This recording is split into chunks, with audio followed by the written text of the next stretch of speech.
hooked on the rhythm of the water so clear. Every ripple sings and the catch is near. With our buddies beside us, the laughter's alive. In the heart of the South, we feel the vibe. We're drifting like the clouds under that cotton sky, waiting for the bite, oh my, oh my. Casting our troubles out into the blue. With Deep South Lures, we'll know what to do. Big fish, big dreams, just a cast away.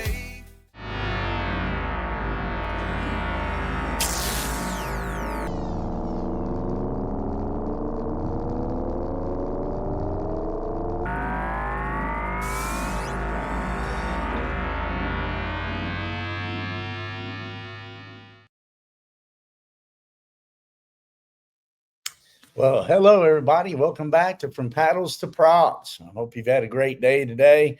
I can see already people's jumping on tonight. A lot of people excited about the guest that we're having on. It never ceases to amaze me.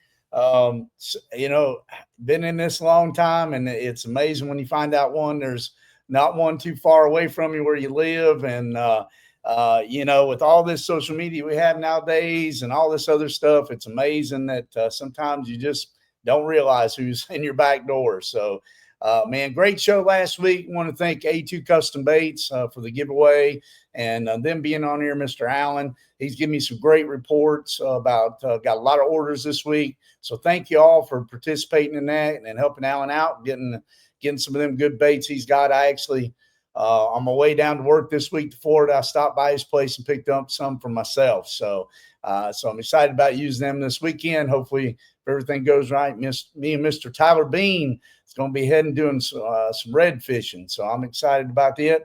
My first time ever doing it. But let's get the announcements out of the way here, because I'm excited about having our guest on here and get him on. So I want to thank Deep South Lures for sponsoring the show. Thank you, Mr. Dennis down there in Florida. Thank you so much. Go check them out at Deep South Lures. And also, too, Mr. Phillip from 47 Lures. Thank you for supporting the show and doing all that you do for us. And then also Mr. Roy Widgeon from USA Kayak Fishing Magazine. Thank you, Roy, for all you do for our show. And if you into podcasts, he's got a great one called the Coffee Kayak. Man, I'm tied up tonight. I'm sorry, y'all. I've had a rough day today. Ain't been feeling the best, so I hope I ain't coming down with something. But he's got the Kayak Cafe podcast, so go check him out. And he does his on Tuesday nights at 8 p.m. So let me get the comments turned on here. I want to make sure to see everybody that's on here. It's good to have Tyler on here. Alan's on here already. Well, we've got a new other bank company tonight. I'm excited about having on here. I've got their website pulled up. But Mr. John from TrueSouth Custom Lures. So can you hear me okay, John? Yeah, I can hear you fine, as long as you can hear me, man. I know it's a little dark where I'm at, but I'm sitting back here on my back porch and kind of chilling out, enjoying a little bit of a cooler weather All right. than what we've had lately. Oh, absolutely, boy. It don't matter where you're going. It's hot. So, yeah. Well, John, go ahead. We always start out. You kind of give a little bit about who you are and a little bit about, what you do and where you live and all that good stuff for everybody that's listening tonight. I'll know. Okay. Well, I appreciate you getting a chance to come on your show, man. We are here in Unionville, North Carolina, just north of Monroe. We've been making baits for a long time. We've, been around for a long time, but we really enjoy just meeting new people and conversating with a lot of anglers, and really just enjoy the sport itself. Like, it's not just about making baits for us. It's to really just, meet new people and talking about fishing is really our passion more than anything. But we make jigs, spinner baits, buzz baits here in our shop in Unionville. It's all handmade right here in our shop, and we really appreciate the support we've had over the years. We started our business back in 2008. I worked in the chemical industry for about 30 years, well, about 25 years total. And I was lucky enough to be able to step away from that career and start making my baits here and doing it full time. So I really enjoyed, spending time with my family and and just it's really been a blessing just to be able to work at home and watch my kids grow up without having to be, in the corporate world. Absolutely. Tell us a little bit, John, about what got you into making the baits? Was it you couldn't find what you wanted, or I mean, you always had that desire? So tell a little bit about that a little bit. You Yeah. just don't wake up one day and say, "Hey, I want to make some baits." You know what I mean? So Right. So my grandfather and my dad got me into fishing when I was a real young age, but around 15 or 16, I started enjoying bass fishing a lot. I joined the bass club when I was about 19 years old, and I just fell in love with the tournament scene. But I always wanted to tinker with baits, and I enjoyed making my own stuff I couldn't find, or just stuff that I wanted to feel a little more confident about fishing. So I started tinkering around with baits at an early age, but I really never made anything to sell until I was probably in my late 30s. Um, my wife and I started fishing together and kind of like enjoying bass fishing a lot. And I started making a few baits and selling to my buddies. And she's like, you ought to sell those baits on a website or something because they're always asking you for the stuff that you make. So that's kind of how it started out, is just making a few baits for my friends. And then I had some really good friends and family that supported me and encouraged me to continue what I was doing. And at one point, when I was making baits and had our website going and working in the chemical industry, I couldn't keep up. So I had to make a decision at some point. And that's when I decided to just basically step away from a 25-year career and start doing this full time. So I got to thank my wife and a lot of really close friends for encouraging me to do that. That was extremely hard to do. Scary day to go into, tell your boss you're leaving after 25 years. oh yeah, absolutely. That's a jump. Yeah, but the freedom you get when you're able to make that step, even though it's super scary and a huge, um, it's tough money wise, but just the freedom to be able to be your own boss and do the things you want to do, and encouragement from our customers too is really worth it. John, what was the first lure that you ever made? Which one kind of sparked you into doing that? Well, the very first bait we sold was jigs. Like Okay. I've never sold a jig that wasn't hand tied. I've never sold a jig with a rubber band on it. But I started selling those jigs first, and I'm like, I'm just going to make a few jigs. And next thing I know, guys want me to make a few spinner baits. And then our buzz baits are probably our passion. Like I enjoy top water, enjoy fishing buzz baits. So that's kind of what we're known for, so to speak. But I feel like everything we make, we put our heart and soul into it.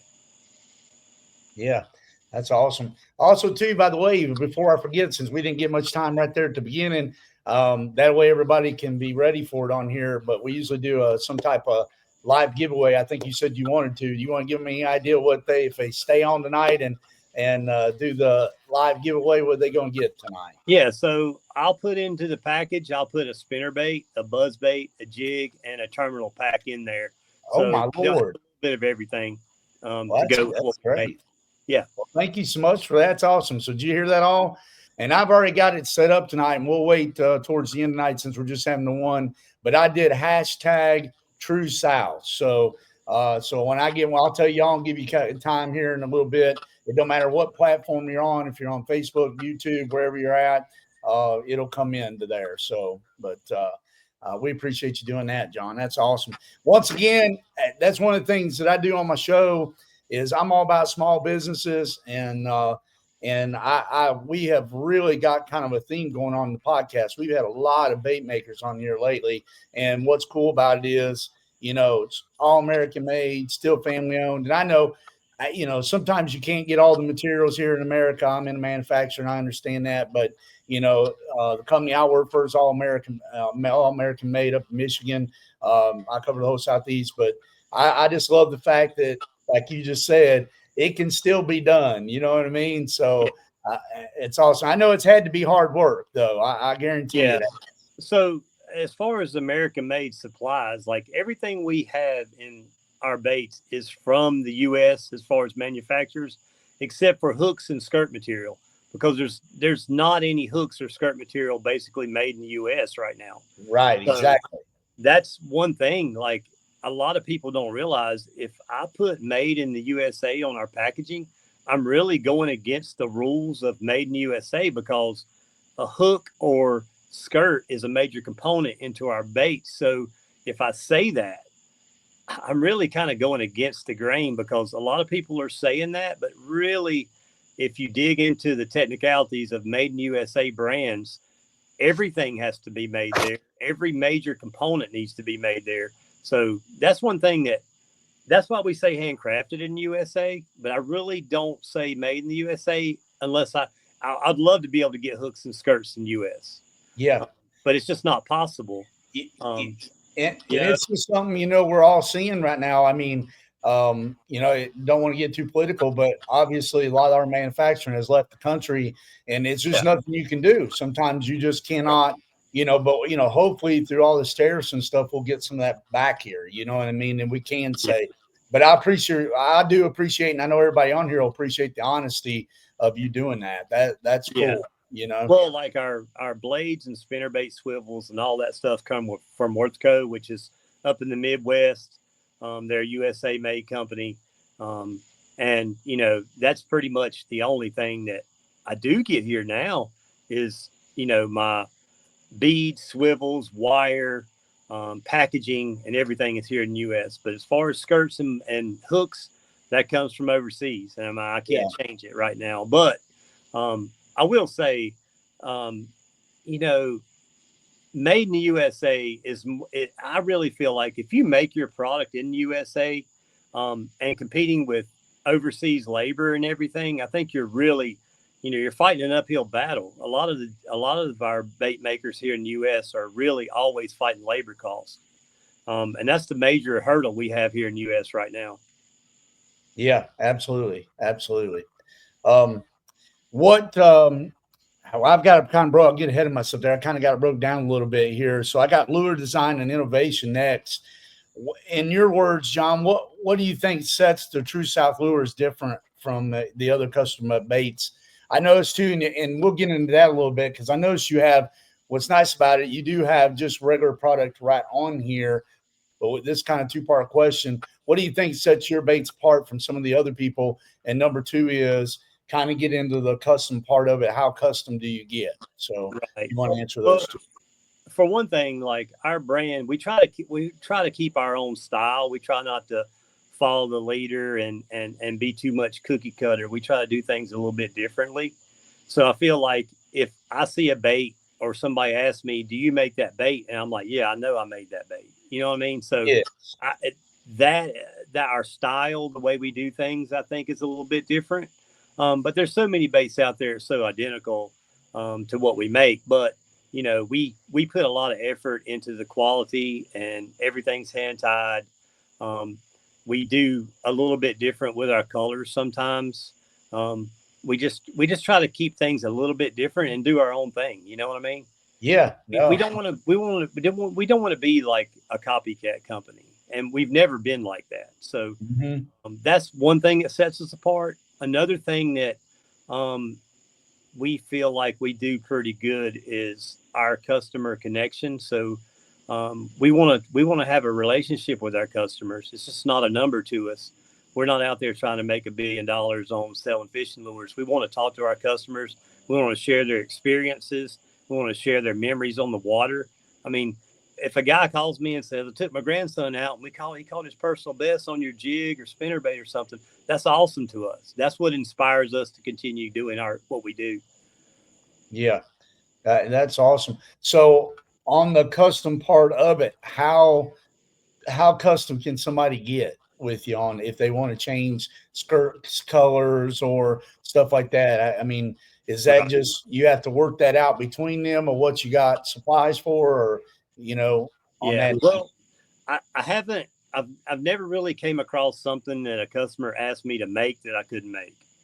So Gotcha. If a guy wants a different, as far as the molds go, we have a lot of custom molds and a lot of modified molds. So if a guy wants a different hook, a bigger hook, a different style hook, a different color, a few strands of this, a few strands of that, a different blade, color. I mean, we can make it happen as far as that goes. And we don't make you buy a whole bunch. Like, we're not Yeah. going to say you got to buy 25 spinner baits because you want, a several of this color. We'll say, man, just, buy 3 or 4, 5 or 6 would be great. But we're not going to make you buy 20 or something, Oh, that's awesome right there. I mean, because usually that's a big, when you do try to get somebody to do that, they want you to buy a minimum of 25 or 30, or, you're up there a couple hundred, $200-300, so Yeah. that's, Yeah. With the plastic side of things, it's a little different. But for us, I feel like 5 or 6 baits is not a lot to ask. You know what I mean?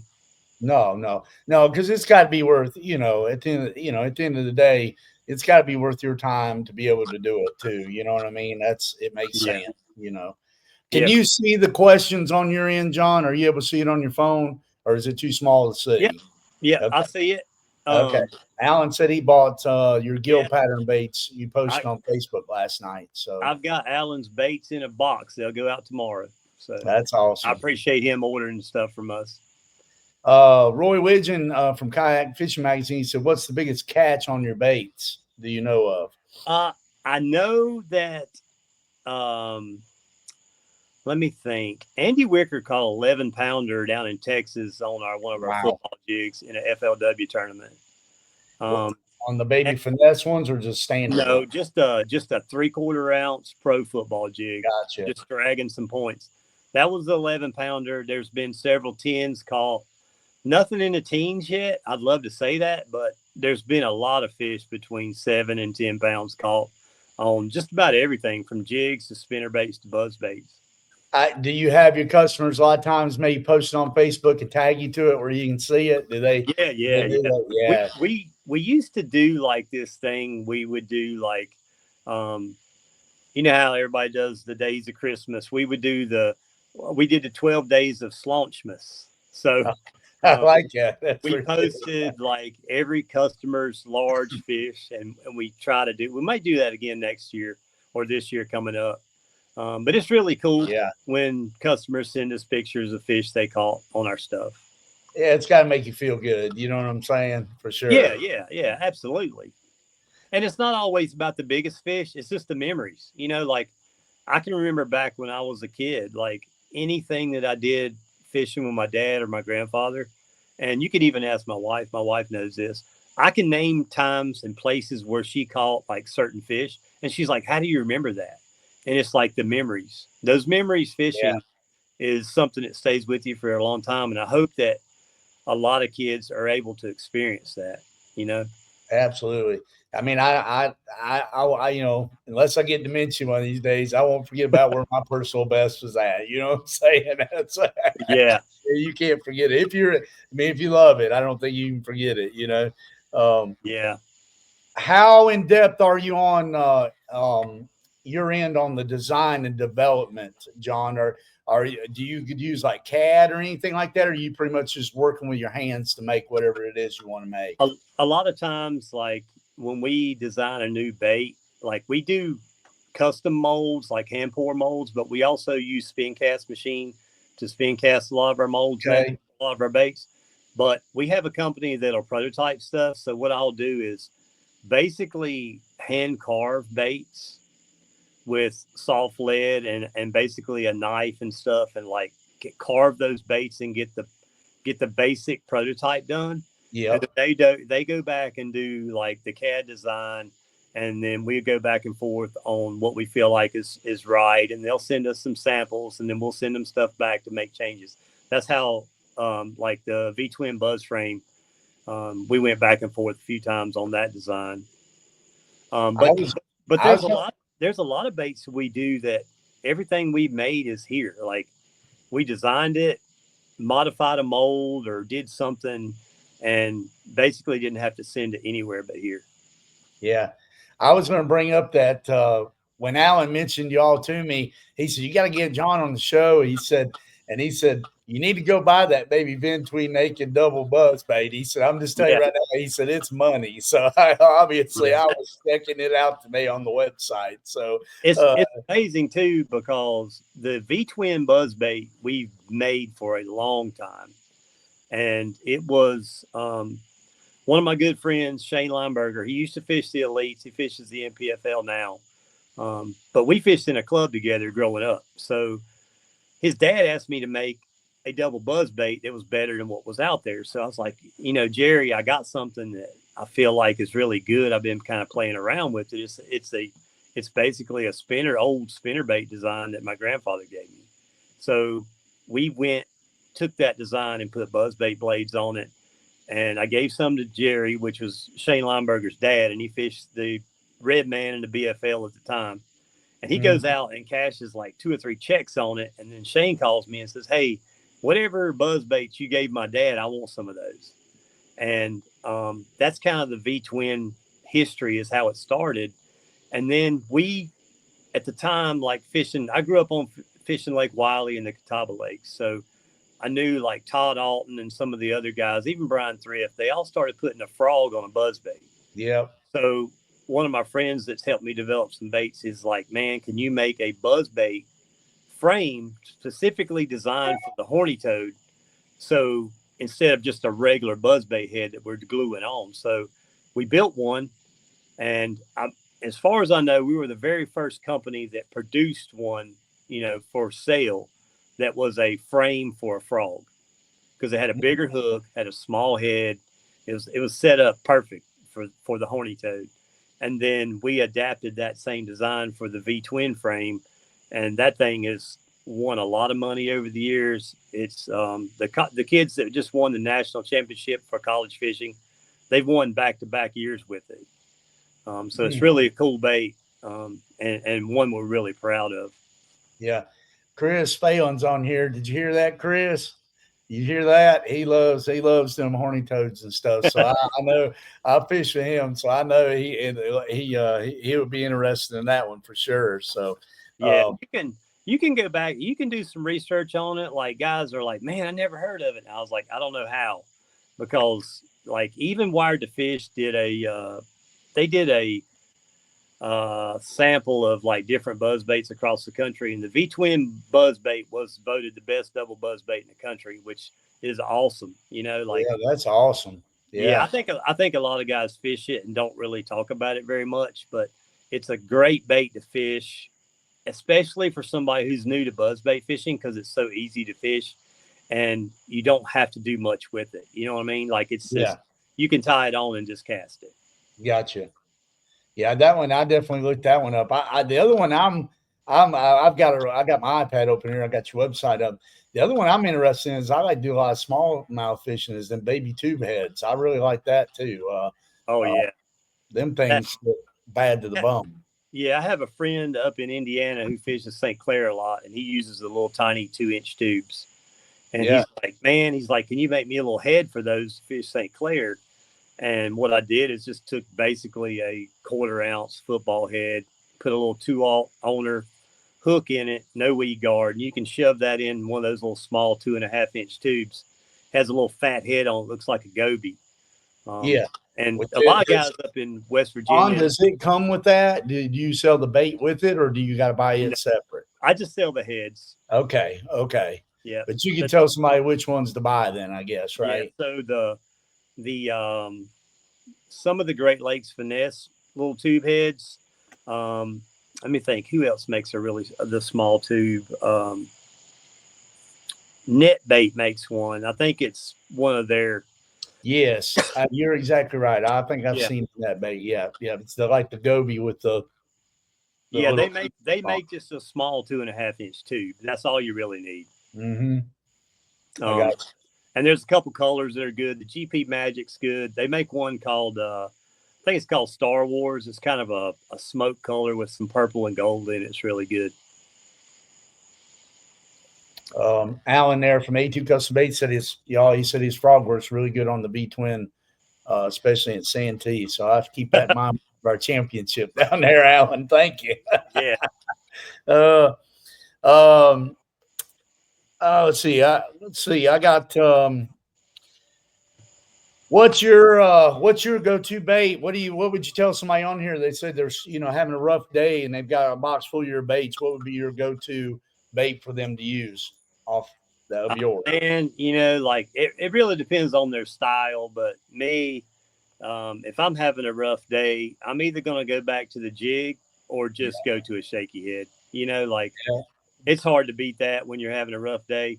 One of the baits that we sell that is kind of underrated is we buy these little tungsten weights from overseas because we can't get by tungsten in the U.S. No, you But can't. we hand tie some skirts on these, and I rig up what I call the little punch rig, and I'll use a 3/8 head with a little hand tied skirt on it, and I'll put a bobber stop on the slide the weight on with the skirt, and I'll put like a 3/0 flipping hook on there, and just put a bait like a Z-Crawl Junior, and I'll go to the work with that thing because that thing has always saved me, and it's caught some really big fish. It fishes a lot like a jig, but you can fish it through cover a lot better than just a regular jig if it's really like a really hangy brush pile or something like that. But that thing has saved the day a few times. There's some juice for y'all. Did y'all hear that? That's some good juice right there. How much does I noticed you had a pretty good selections on your colors in there. Do you feel like there's any color that you have right now that you really think, hey, that's the jam? You know what I mean? I've done real well with that. Yeah, well, we have several unique colors, but like to be honest, man, like we had more colors and I had to scale them down a little bit. Yeah, getting to be so much. Yeah, I've probably got 200 colors in my head that I could make, like just out of my head. But one of our best colors in the jig, because it's so versatile, it looks like a crawfish, it looks like a bluegill.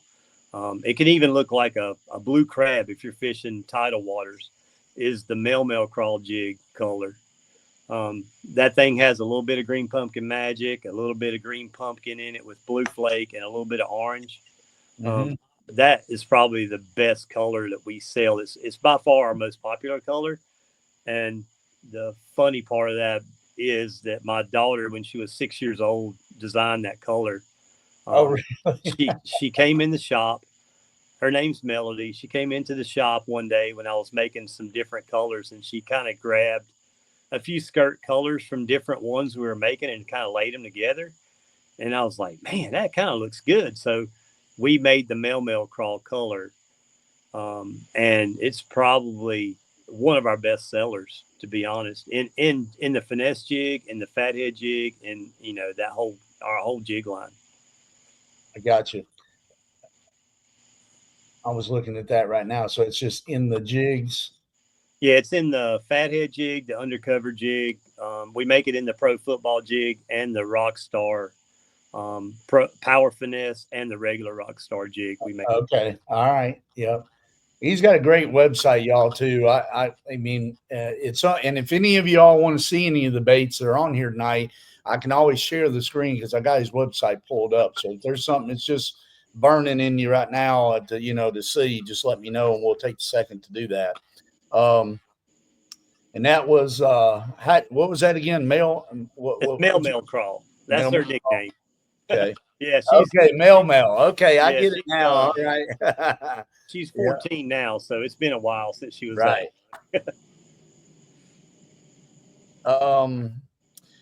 What's your favorite one that you grab all the time? What's your favorite one out of your favorite color? Color or lure or what's your favorite? I'm a buzzbait guy, man. I'm a pick all up right. frame. I got you. Most of the year, the only times I really don't have it tied on is maybe January and February. But even then, if you go to Norman at the end of February, you can catch them on it. It just really depends on the water temp. How do you like fishing? Are you a mono guy with it or a braid to leader? How do you like to fish it? The V-twin frame, I throw it on 30-pound braid because I don't skip that. We make a single frame made for the frog. If I'm skipping, I can skip that one under dock. So if I do that, and I'm using like a copolymer, it's usually 17. I like the K9 fluorocarbon. It's a really very reasonably priced line, but it works really good for that. If I'm skipping, I use 17 pound, but On the V-twin frame, I'm using 30 braid all the time. Gotcha. I'll usually just put a bobber stop on my line and then tie it on with a Palomar knot and slide that bobber stop down to the knot. So because the way the V-twin's made, when you cast it, sometimes that line wants to wrap around one of the arms. Yes. And that little bobber stop will help. I do the same thing when I'm throwing like a walking bait on braid. I'll put bobber stops on there to keep that thing from wrapping that front hook. Yeah, because that does happen. I'm glad you shared that. I do like braid on the buzz bait, but I do soften my rod up a little bit over if I'm fishing regular line. If I'm using braid, I'll soften the rod up a little bit so I'm not pulling the bait away from fish. Right. So talking about the business a little bit more in depth, what's been, you think, your biggest challenge so far since you made the big step of going in, into business for yourself and doing this? What do you think's been your biggest challenge? Oh, it's just making enough baits and getting things done fast enough. That's probably the biggest challenge because I only have sometimes I'll have some summer work. My family helps me some here in the shop, and it's pretty much just me and my family and a helper every once in a while. So if we're working on all that stuff, it's really hard to keep up sometimes. Let's see. Stephen Bell said, let's see the buzz bait. I guess you're talking about the double one, I believe, Steve. If he wants to see it, I can go get him one probably. Okay. You might have to hold the light up a little bit because you're a little dark. Yeah, you're a little dark on my side, so I don't know. But yeah, if you want to grab one there and see, if not, I can. Let me see if I can take this into the shop. I can turn the lights on in there. Okay. Get one. Yeah, he did say that was one he was looking at. He was wanting to see the double one. So yeah, let me see here. Now you can see me pretty good. Yes, sir. Yeah. Yes, sir. Let me find one here. Let's see. They thought I had the witness protection plan going on there, I think. Yeah, let me see if I can find him one here, but because they're all out of here right now, so I'll have to dig through here. I'll show them one. This is one from my stash here. So if you can see this is the double. It's like a little small 1/4 ounce blades. They counter rotate. Yeah. You can bend them together and make them hit together, or you can bend this arm apart and make it a little quieter. And that's the head for it. So you can see how it's made. It's got some side barbs and some little barbs on it to hold your plastic. It's a 4/0 hook on it. But what did you say? It was 3/8 or a half ounce? What is? No, this thing is not even barely over 1/8 of an ounce. Gotcha. So it's the weight of the lure helps you cast it, then, right? Yeah. So if you put a frog on it, that's where most of the weight's coming from. Gotcha. Is the weight from the plastic, which gives the fish something to grab a hold of. Mm-hmm. No, I like it. Super easy to fish. It comes up to the surface immediately, and you can slow it down if you want. You can fish it faster. It's a very versatile bait. Mm-hmm. So if you can see it, yeah, that's and awesome. It's not that loud. I mean, I can bend these blades together where they kind of intermittently click together, but it's not super loud. But it's a really easy bait to fish, and you can see what I was talking about with the line tie right there. Let's see if I can get it where you can see it. Yeah, I see it right there. Yeah. That's the only issue you have sometimes is the braid or your line will want to wrap around one of these arms. That's the only issue you have with casting bait. Absolutely. Yeah. Yeah. But I mean, we've got other baits that do that too. So, Right. Let me get you set up here so we can see. Yeah, so I can get more baits. Yeah. So this is, since you're in the shop, they'll probably start really paying you to see them now. He said, Chris said every tried a clacker between blades on a buzz. Well, we make a buzz bait that's super loud with the clacker, but the way this thing is made is I can bend these together and they intermittently clack together. I've actually built clackers on each arm, but it's really too much for this bait. This is more of a finesse buzz bait. So yeah. But I do build custom clacker baits. We also have what we call the Moab, which is a super loud single blade that knocks. It's one of the loudest buzz baits on the market, to be honest. Yeah. Yeah. And with that being number 4 hook too, so probably about a 3-inch frog or whatever, a ribbit frog or something to be perfect on it, probably, right? Yeah, the best frogs to fish on this is the horny toad, the the Kitech noisy flapper, I think it's called, or it's a frog that Kitech makes, and the Strike King gurgle toad is a good one to use because it's solid. It doesn't have a hook slot in it, so it's very durable. Yeah. Those are the 3 frogs. Now I can put a Z crawl on it. I can put a swim bait on it. Sometimes I'll put a fluke on it if I'm fishing Murray and fishing those herring fish. I'll use a crazy chrome fluke on this thing, and it's legit, like really good for herring fish. Right. Yeah. So, but yeah, that's it. But I do, we do put clackers on stuff, but like I say, on this one, it's just too much for the bait. But the Moab is a very loud buzz bait. It literally makes the fish either eat it or run away from it, Yeah. So, and then we have like a beater buzz bait that is like a head knocker style, a lot like the old Boogerman buzz bait. And we have a lot of different buzz baits on our website. If you go on there and look, you'll see. Yeah, there's a lot more on there than what I thought there was. So you've done your homework. I mean, there's a lot on there. It's good. It's yeah. good website. The one we just launched this week was the Baby B1, which is basically an 1/8 ounce. I can get one out for you and show it to you. This is the 1/8 ounce Baby B1. It has the same blade as the V Twin, but this is an 1/8 ounce buzz bait with a little tiny blade on it that you can put like a 2.8 or a 3.3 Kitech on it, or like a Z-Crawl Junior. I like to rig them flat, like sideways. If I'm fishing for bluegill, I'll rig the Z-Crawl Junior flat so the profile of the bait looks more like a tail instead of a flapper like crawls. Yeah.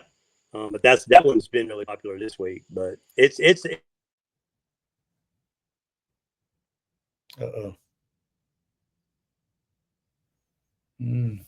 don't know if he's on my end or his end. There you go. You back now, John. You there, John? Yeah. Can you see me? Yeah, I can now. Yeah, you froze up for just a minute. So yeah, we got you back. Yeah, we got you back now. Okay. Let's see. How do you this question here is a little different, but he said, how do you balance staying true to your brand while trying to compete? You kind of mentioned earlier, but you don't really chase after the other. But does it kind of bother you at time when they come out with stuff you're thinking do you ever feel like you guys say we got to do the same thing when you see other people come out with baits? Well, I mean, we do follow some of the trends and stuff, but there's a lot of times that a lot of little bait makers come out with stuff that set the trend, and then a large company takes off with it, and they're like, dang, man, we were just doing that, but we weren't big enough for everybody to see it. Yes. So in the industry, it's a crazy industry. I mean, I feel like most of the R&D stuff is done by little companies, and then bigger companies catch on to it. I mean, to be honest, Pure Fishing basically takes baits that are really good and makes them better. I don't know what they've came out with in the last few years that's actually new or something original. And it's hard to come out with something new in the industry because everything's been thought of. You know what I mean? Yeah. Like at ICAST, we're like, okay, well, somebody's going to make something bigger, or somebody's going to make something smaller, or it's going to be louder, or it's going to be quiet. You know what I mean? So it's hard to come up with new stuff. I've got some old school stuff that I want to bring back out. I don't know how popular it'll be, but it was baits back when I was a kid that were really good that kind of got lost, Yeah. Which that's a good idea because history always repeats itself. Yeah. It's like cycle. It's a cycle. It's a cycle. Every 20, 25 years, it all comes back around again. You know what I'm saying? I told my family the other night, they all wanted to go to the movies. And I mean, I said, this makes like the 4th time I've watched, the Fantastic Four in my lifetime. I said, how many times are they going to make it? You know what I'm saying? It's like, spinner baits used to be super popular, and then they kind of lost something. So they lost something to the swim baits, and then spinner baits came back. You know, spinner baits have been very popular the last few years, just like buzz baits. They kind of lost something, and then they came back. That's so, it. I mean, everything's a cycle. I mean, you can take a bait that's really good and nobody throws anymore and start throwing it, and you can catch fish on it. Like, who throws a lizard anymore? No, you know, like how many fish we caught on a Zoom lizard, and nobody throws them anymore. I guarantee you, if you went out in the spring, you catch the crap out of them. Yeah. With well, like, my biggest thing I've been telling everybody is you never hear nobody talk about Texas rig anymore. So I've been going back and catching them Texas rig and keep showing people videos. Look, I said, it still works. You know what I'm saying? So. Absolutely, man. Like the Texas rig speed worms saved my butt a few weeks ago. Did it? Did it? So you still competing pretty regular too? Do you try to fish in your clubs or? I when I was younger, I really wanted to fish professionally and travel. Yeah. And I fished the Redman Trail, some of the BFLs, and then I realized early on, like, dude, this is not lucrative. Like, no, I'm having to work all week and maybe get a day and a half of practice for a BFL or a Redman, and these guys been down here all week. How you going to compete with that? Like, no, you can't. I mean, you can get lucky and have a good tournament, but I mean, when I had the drive to do it, I didn't have the means. You know what I mean? So now I'm kind of over tournaments. I'm fishing with my son a lot. He's 19 and he's enjoying going out and fishing. We fish like a little club thing together, and really, like, that's all I really care about nowadays. You know, like, well, that's better than anything, anyways, right there. You know what I mean? Fishing with your son or daughter. You know what I mean? So my wife and I fished a couples trail one year before we started having kids, and we really enjoyed it. Well, like, we caught fish and won a lot, and we had a great time. But at the end of the year, my wife's like, I'm done with this competitive stuff. You're way too competitive, and it's too much stress, and like, we just wanted to go fishing, you know? So that's, I mean, I have a lot of friends that fish competitively, and I'm always, you know, pulling for those guys. And to each his own. I enjoy the competitive side of fishing, but I'm older now, and I just really like enjoying just going out and fishing when I want to what lake I want to go to, and when I want to go, you know? Do you sponsor any of the big guys at all? Yeah, we like Shane Lineberger fishes the NPFL, David Williams, Dustin Williamson. That's Jason Williams' brother. He fishes that. I think who else we got? Josh Hooks. He's a college champion. He fishes the NPFL, and we have a couple guys coming up into the opens for next year that we help out. Like, we don't pay anybody. You know, we don't have the money to pay like big companies. Like, we've helped some kids early on that were really good, but I'm like, man, I'm not getting in your way because you're good enough where you need to get paid to do what you're doing. So, you know, like, that's what usually happens. Like, we'll help them out to get where they need to go, but once they take that step to fishing professionally and stuff like that, we don't. You know, those guys need to go out there and find the money, because it's really hard to fish, you know, professionally. Yeah. They say, well, you know, if you want to make $1 million in fishing, you got to spend $3 million or something like that. You start off with $3 million. Yes, that's right. That's right. You start out in the hole. It's a So how often? I know I always ask all the bait makers, and a lot of them say, do you get to fish as much anymore now that you're making baits, or not as much? No. When I started making baits, I was fishing a lot, and then every year it gets to be less and less. But like I say, I don't, you know, my son and I'll go fishing, my wife and I'll go fishing, I'll go fishing with my buddies or whatever, and that's important. Like, we still need to get out on the water, and we do as much as we can. You know, like, I feel like I fish more now this year than I have in previous years. But I just have to pick and choose. Like, if I fish during the week, I just work on the weekend, you know?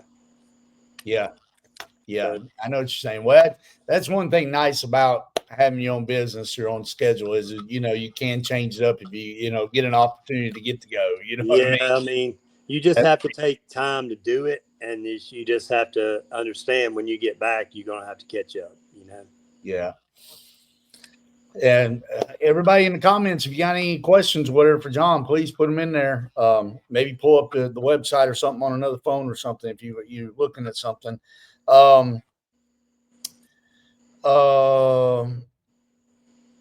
is outside of the lure making? What's your favorite fishing memory, John? What's your favorite? Oh man, probably fishing with my dad or my grandfather. You know, Yeah. like my grandfather had him and some buddies leased a lake up in around Greensboro, and my grandfather ran an SO station for 50 years. So Oh wow. we would I would go to the SO station during the summer and work with him, and then we would go fish for a few hours, and then we bring a bunch of big bluegill back to the guys at the station to, you know, for them to take home. But just fishing like that is probably some of the best memories. Fishing with my kids or my wife is also a great memory too, man. You know, so your early memories as a kid fishing, I feel like they're lifetime memories. You'll never forget those, you know? Yeah, it is. And sometimes, you know, I just got back into it a few years back. You know how it is. You know, life happens, and you raising kids, and you've got a career, and but you know, I think that's what brought me back to it when I had an opportunity. I could get back out there again. You know what I mean? Yeah. Is the memories, you know, going with my grandfather and my dad. And, you know, we didn't do a big lot, but we did, you know, they're the ones that got me going. You know what I'm saying? So, Right. Yeah. You remember the people that started your passion for fishing for yeah. sure. You know, um, Alan said 2 of my pro staff guys uses your baits a lot. My trailers, Kenley Martin and Jeremy Heath, he said. yeah. So, Jeremy is a really good kayak guy. So is oh, Kenley. yeah. Kenley uses our spinner baits a lot, and so does Jeremy.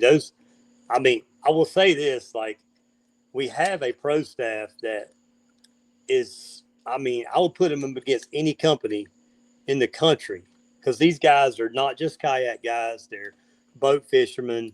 You know, they're all good, and they're Yeah. all good at different things, and they've really helped us, like, you know, bring our company to the forefront as far as our reputation, and we really appreciate their support. You know, because without those guys, a lot of people wouldn't know about our baits. You know. Yeah. Yeah. No, I mean, you know, they help out a lot. I mean, you know, that's how, you know, Alan was talking about it last week with his, you know, his business, you know, that, you know, how, you know, putting the right pro staff together, but how they really help out in the long run. You know what I mean? That word of Yeah. mouth, you know. The word of mouth is probably the best marketing tool out there, even though Yes. people want to argue with me about it. But like, if you're at a boat ramp and a guy that you trust comes in and says, "This is how I caught him," and he tells you what he's using, you're going to listen to that. And, Yeah. you know, a targeted ad on your Facebook post page or something coming from a company you really don't know talking about the same stuff, how are you going to really, like, believe that? You Yeah, know? exactly. It's just genre. You know what I mean? It's Yeah, just another ad. I'm an old school guy, and I just want to see the proof in front of me. I don't believe everything that I see on the internet. That's exactly right. TV is make believe. I mean, I hate to Yeah. tell you. I'll tell you one of the ones that caught my eye because I had never seen this before.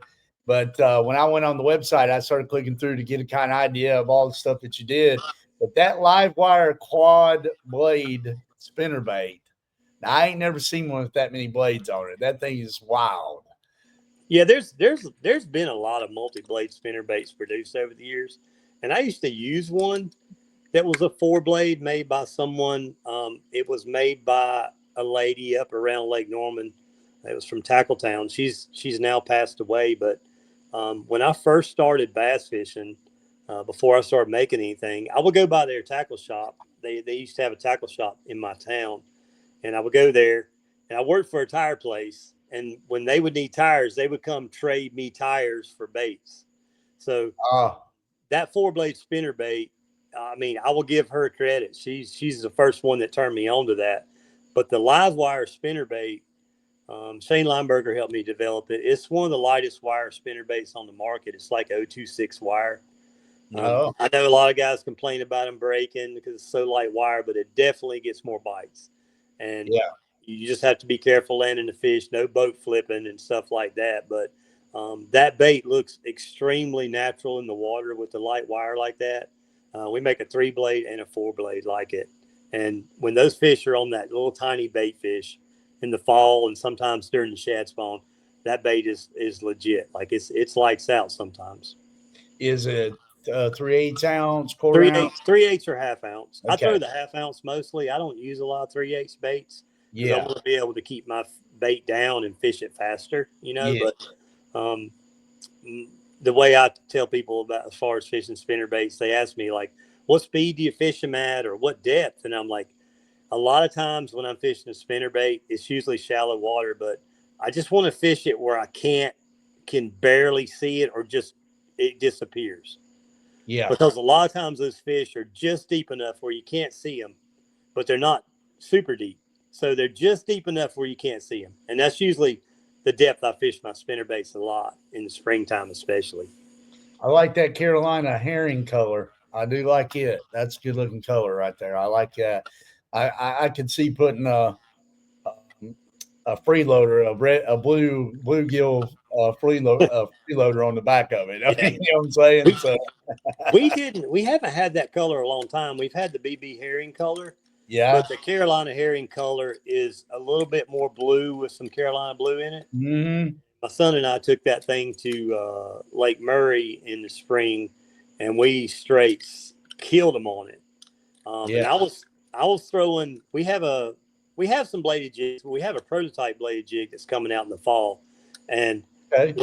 when I made it in that color, I put a regular size crazy chrome fluke on it and fished some of those shoals at Murray for the herring fish, and we just cracked them on it. It was awesome. And I don't even know if it's the color, so to speak, but just the crazy chrome fluke down there is a really good bait.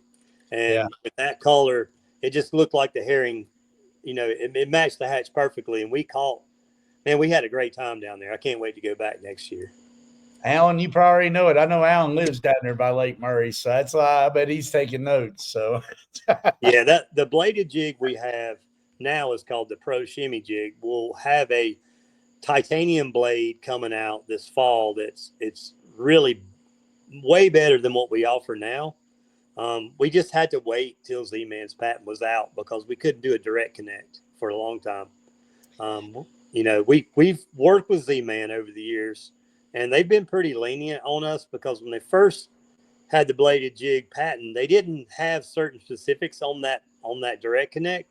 And we made one that was kind of getting around their patent, and then they came back and changed the patent.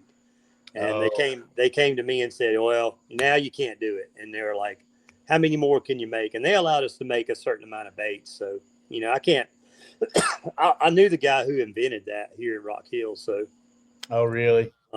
Yeah, Ron Davis is the one who invented the original chatterbait. And then Z-Man bought it from Radco Lures, basically, Wow. once they had the patent done. Yeah. But the titanium blade Pro Shimmy coming out this fall is going to be awesome. All right, so there you go. Got some juice there, y'all. It's coming. Because that was one of my questions next is what was coming new that you had, coming out. That's interesting about those, the big companies like that. They're about the only ones that can. Now, you may have some patents. I just know sometimes the patents are just too expensive. And then I don't have any patents. The only patents I have is what I call the poor man's patent. Yeah. And that's basically you make something and then draw the design on a piece of paper and mail it to yourself and don't open the envelope. So it's postmarked. That's right. That's right. That's right. But I mean, most patents cost $10,000 and you have to have a lawyer on retainer. So you have to sell a lot of baits to make that money up. Yeah. Yeah. And at the end of the day, all somebody has to do is change the littlest thing on it. And then, you've lost all that money anyway. So, he says, I'll keep the one secret from Murray on my next order. Okay. Yeah. I'll see how you are, Alan. Let's see. Well, that was my next question was what you had on new products. Any other new products, John, that you got cooking coming? Like I say, we have an old school style spinnerbait we're going to bring back maybe. Okay. this spinnerbait is all the way from the 60s. Oh, wow. Excuse me. Yep. The guy who invented it, Rufus Eubank, he actually patented the R-bend spinnerbait. The R-bend was for Rufus. It wasn't for R. It was for Rufus. So he designed a really cool spinnerbait called the Sure Slayer. And it was a really popular bait in the 60s and 70s around Kerr Lake and some of the other Carolina areas. He's from Smith Mountain. Okay. Rufus, I know his grandson. So I talked to Rufus's grandson about like bringing this bait back. And I want to give him all the respect and credit due for this bait because it's a really cool, it's almost like a little plopper style spinnerbait. It's a wake bait. It's a really cool little spinnerbait fished around shallow cover. And I didn't want to bring it back and try to say, oh, look what we designed, because it's not my design. It's just my creation of what he designed. Yeah. Daniel Eubank, his grandson, gave us, complete permission to do it. And I was going to bring it out with some of the old packaging and some of the old. That's awesome. Because if you do some research on the Sure Slayer spinnerbait and Rufus Eubank, he has a history in bass. So yeah, we wanted to bring that I've heard stuff the name back before. I think scrolling and researching stuff. So yeah. But I mean, that's it. Other than our new bladed jig, we really don't have anything else coming. We're always doing stuff. Like I probably got 10 or 12 baits that I could probably put out there, but you got to be right on timing with things. Yes. You got to be right with the trends in the industry to put it out there. Because if you put a wintertime bait out in the summer, you're not going to sell it, and then it gets buried in everything until you can get it back. Timing's everything, isn't it? Yeah. Stephen Bell said, do you have any brick and mortar shops or just online ordering only?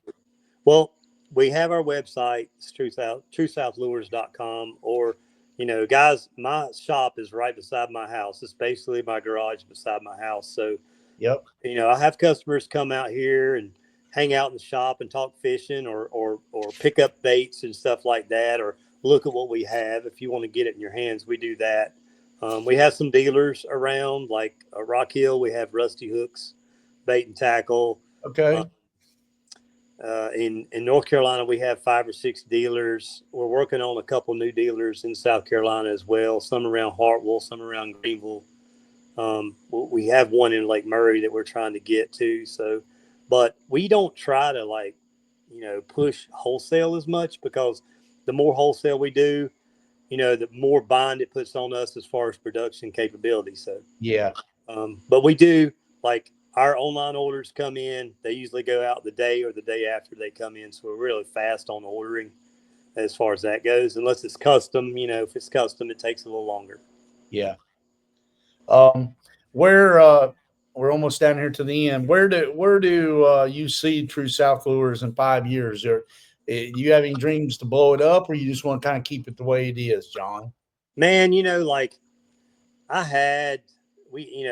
done some things in the past that we were trying to grow the business, but to be honest, man, it's not worth it. Like, I really just want to continue the trend we're on now and slowly growing our brand, to be a trusted brand, not to get too big too fast. And if it grows faster or bigger, that's great. But I mean, I'm 56 now, so I plan on retiring in a few years. I'll continue to make baits. If someone wanted to buy the company and continue on, I may do that, but I'm not sure. Like, we just want to keep doing what we're doing now, you know, because we enjoy it. And we're in a place now where we sell enough baits to keep going, but I'm not trying to make $1 million either. You know what I mean? Like, because I still like to fish. Yeah, exactly. There's nothing wrong with that at all. I'll be honest with you. Bigger's not always better. I mean, even for the consumer, because what happens is when you start having to get bigger and blow something up, usually to stay profitable, you have to start cutting some kind of corners. Yeah, you have to start cutting some corners, and your quality usually goes down. Not all the time, but most of the time it goes down. Anytime you see a company bought out by another company, everybody always says, well, the old ones were better. The old ones were better, because a new company they don't feel like all they're caring about is they want a company. All they care about is making the money and making the profit. So if they have a great brand, they're gonna squeeze it for everything it's worth. You know what I mean? Yep, absolutely, 100%. Yeah. Yeah, and then it takes that to me. That, and don't get me wrong, we all have to buy some of the box store stuff. It's just the way it Yeah. is. It's life. You know what I mean? I mean, I guess you don't have to. You can. I'm going to try to do my best to support everybody that I have on the show and stuff. When I need this, I'll buy it from this one. I need this, I'll buy it from that one. But you lose that.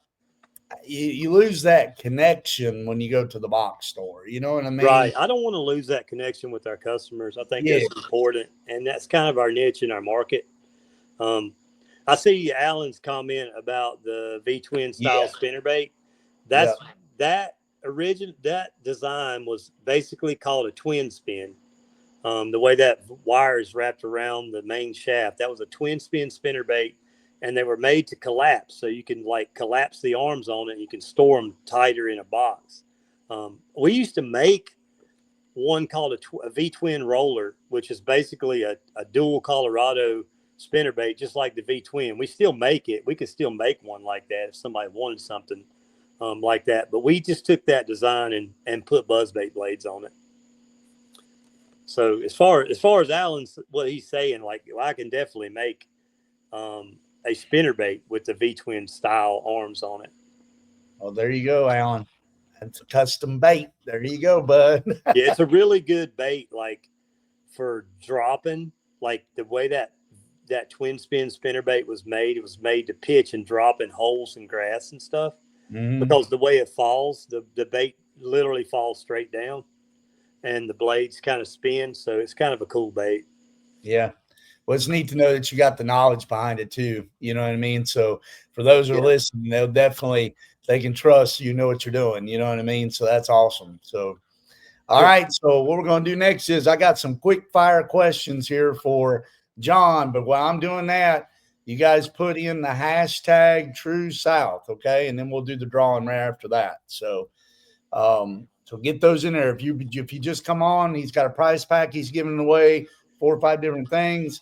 Put hashtag TrueSouth in there, and then we'll pull up the screen there and do the drawing. So, all right, here you go. I'm going to do a couple quick fires for you here, John. So, Waits, I already asked you one of these, but your all-time favorite bait color. Don't matter if it's yours or somebody else's.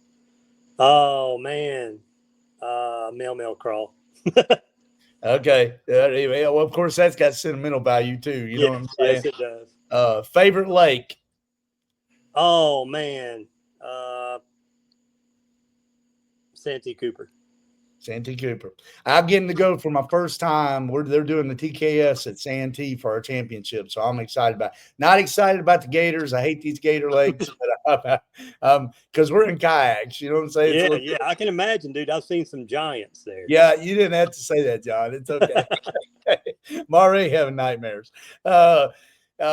Favorite fishing snack. What's your favorite fishing snack? Oh, Uncrustables. Okay, boy. Them things are the PB&Js. Is that the one? Yeah, dude. That's the easiest. That's the best boat snack ever. If I was a pro fisherman, I would try to get a sponsorship from them. Yeah, I know. There's a lot of people that say jerky. You know what I mean? Jerky is good, man. But Uncrustable, man, you can't go wrong with that. I'm the Lance Cracker guy. I think that. Yeah. I do the Lance Crackers all the time. So, let's see here. Favorite rod and reel. Oh man, my reel is going to be a Shimano Corrado. Okay. I'm a Shimano guy. My rod, there's a guy up in Tennessee that makes rods for me. It's called Dixie Custom Lures or Dixie Custom Rods. Yep, I've heard of them. Yep. Dwayne Wilson is his name. Yep.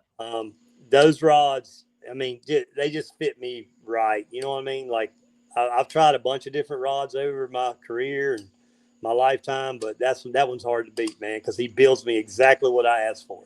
I got you. Is it a glass rod or is it? No, it's a fiberglass rod. Yeah, fiberglass. Just got you an order there, so there wasn't a wasted show tonight. So Chris just placed his order. So, I'll take care of that in the morning. So there we go. Let's see what we got to do. All right. So, all right. There's 10 of you on here. I'm trying to count them up to make sure you got them all on here. So gives me just a second here to share the screen, and we'll do the drawing here. Let's see. I'm getting better at this, but it just takes a second. Let's see, Windows. I might have to get rid of this one. Hold on just a second, y'all. There we go. Oh, poop.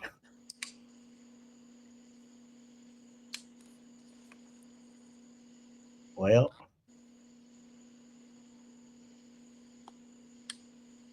Yeah. Well, I had been doing good at this. Hold on a minute. The thing, sometimes I don't have two screens, so there it is. I got it now. Y'all ready? Here we go. Can you see the screen? Can you see it on your end, John? Yeah, I see the giveaway tool. All right, here we go. Yep. Here we go, y'all. There's 9 entries in there. So here we go.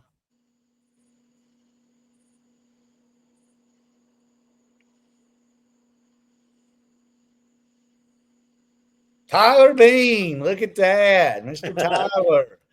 He won it. All right. So yeah, if you'll just message me his address, or if he can, I will. His address, just send it to me and I'll send him a package out tomorrow.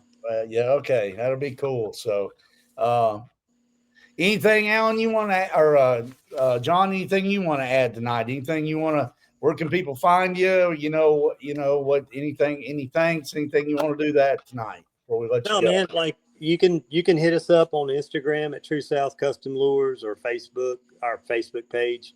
You can always message me that way, and go to our website, TrueSouthLures.com. To order anything, you can, I'm pretty easy to get to. So if you need a question answered, or if you need to give me a shout, you can do that, and I'll take care of you. That's awesome. Well, I'll tell you what, I'll try to make a note, or if you let me know when that new bait's coming out, maybe we'll have you come back on and tell a little bit about it or whatever, and try to get you some more exposure for it, whatever. And I appreciate you coming on the show, and it's great to meet you, and I'm excited about getting to know more about your company. So yeah, man, I appreciate the opportunity, and I thanks everybody that supports us. And like I say, I'm just out here trying to make some good baits for people, and just keep the sport going. Yeah, absolutely. Get them, and I did appreciate how many times you talked about getting the younger generation involved in the outdoors. We definitely need that nowadays. Yeah, absolutely. Take a kid fishing anytime you can, even if it's your neighbor or a kid down the street. Like, that's so important nowadays, is just getting kids out of the house, get them off the internet, get them off the games. And like my buddy Fat Cat Newton says, you get them off the Xbox and on the tackle box. Yeah, that's it. I like that. That's good. I ain't never heard that one. That's good. All right. Well, I'll go ahead and I'll drop you off back at the show, and I'll end the show here, and I'll come back and talk to you in just a second here. Okay. Okay. Sounds good, man. Thanks, guys. Yeah. Thank you. All right, y'all. Well, thank you so much. Tyler, you can just text me your address, and we'll get that over to him. Congratulations to you, and thank you all. We had up as many as 16 on here tonight. Appreciate that tonight. Thank y'all. A lot of people going back and watching, getting almost 100 views on YouTube or more during the week. I repost them on Friday night on my actual channel, and some of them are getting 30, 40 views. Can't thank y'all enough. I hope y'all are enjoying them. If you guys got any ideas, like Alan did, he set me up with 3 or 4 people to bring on the show in the next couple of weeks. If you've got anybody in mind that you think would be great on the show, help, to spread the word about fishing, some kind of tackle, some kind of technique. I've been thinking about having some more technique people come on to tell a little bit more about how fishing, a certain bait of some kind. But I need that interaction. You guys put things in the comments, and shoot me some, you can DM me, you can text me, whatever. So, but like I always say, you can't harvest them in the house. You got to get up, get outdoors, and have a great time, and worship the Creator more than the created. Thank you so much. Have a great night.